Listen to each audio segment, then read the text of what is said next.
তীব্রমতা বর্তমান যেভাবে ইলিগেল মাইগ্রেন্টকে নিয়ে আন্দোলন করছে, এই সম্পর্কে তীব্রমতা সুপ্রিমোর কাছে আমরা ক্লিয়ারিফিকেশন চেয়েছি। একটা চিঠি দিয়ে, চিঠিটা আপনারা পেয়েছেন,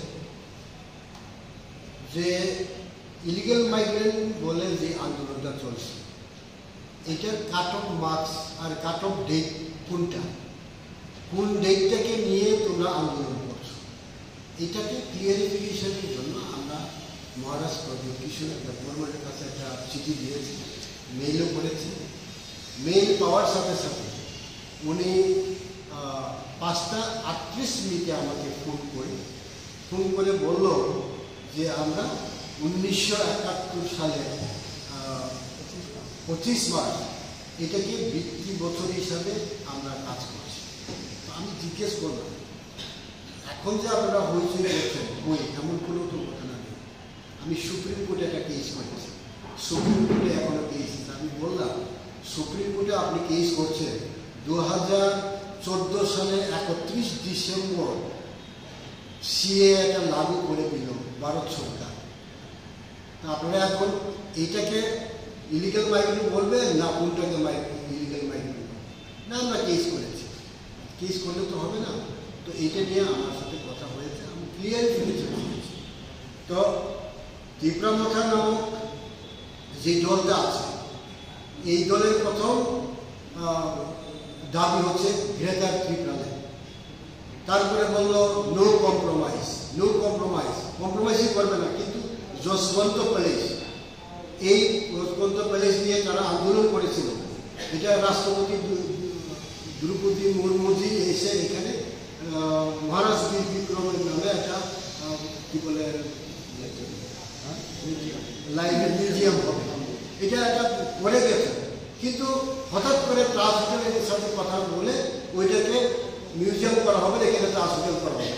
এটা নিয়ে তারা কিন্তু আন্দোলন করেছিল, নো কম্প্রোমাইজ বললো, কিন্তু কম্প্রোমাইজ করে দিল।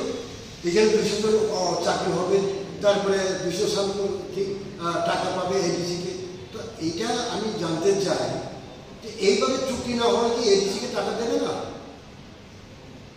বিভিন্ন হোটেল, বিভিন্ন সংস্থার সাথে চুক্তি করেই কি আমাকে এডিসিতে টাকা পেতে হবে? আমাদের প্রশ্ন। আর তারপরে আবার বললো কুছ না কুছ দিল্লি জানা পড়েগা, রোমান স্ক্রিপ্ট নিয়ে কত হইচই করলো, রাষ্ট্রপতি ইন্ডিপেন্ডেন্ট রাষ্ট্রপতি বললো। কিন্তু এখানেও হইচই করার সাথে সাথে নো কম্প্রোমাইজ জায়গায় কম্প্রোমাইজ করে দিল। তো আমরা জানতে চাই এইটা আর কতদিন এই খেলা হবে?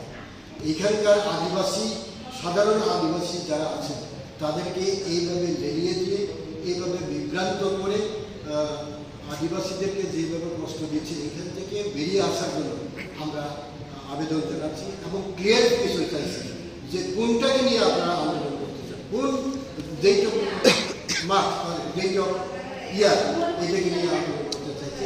এটা নিয়ে আমরা আজকে এখানে একটা কথা বলতে হয়, আদানি গ্রুপটাকে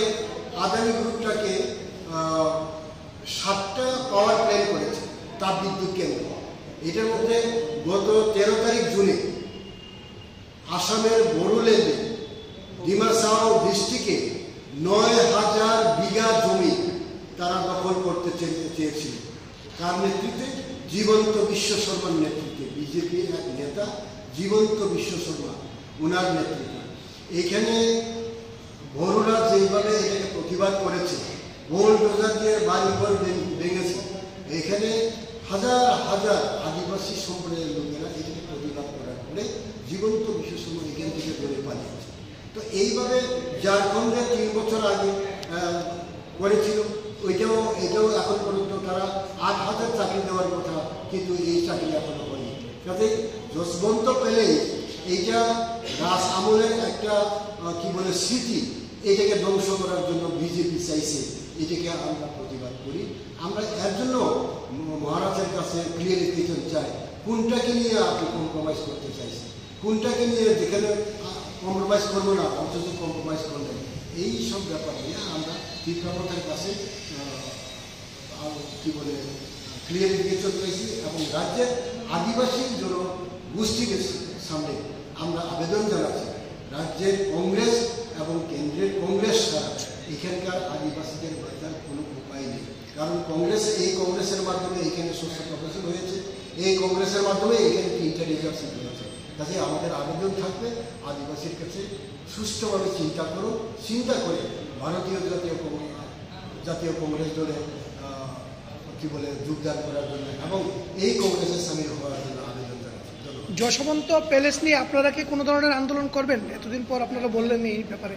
যশবন্ত প্যালেসটা নিয়ে আমাদের আন্দোলনটা আমরা চিঠি দিয়েছি, চিঠি দেব, আমার দরকার হলে আমরা প্রধানমন্ত্রীর কাছে আবার একটা চিঠি দেব। আমাদের আন্দোলন এইটার মাধ্যমেই হয়, হাজার হাজার লোক নিয়ে আন্দোলন করতে হবে এমন তো কথা না।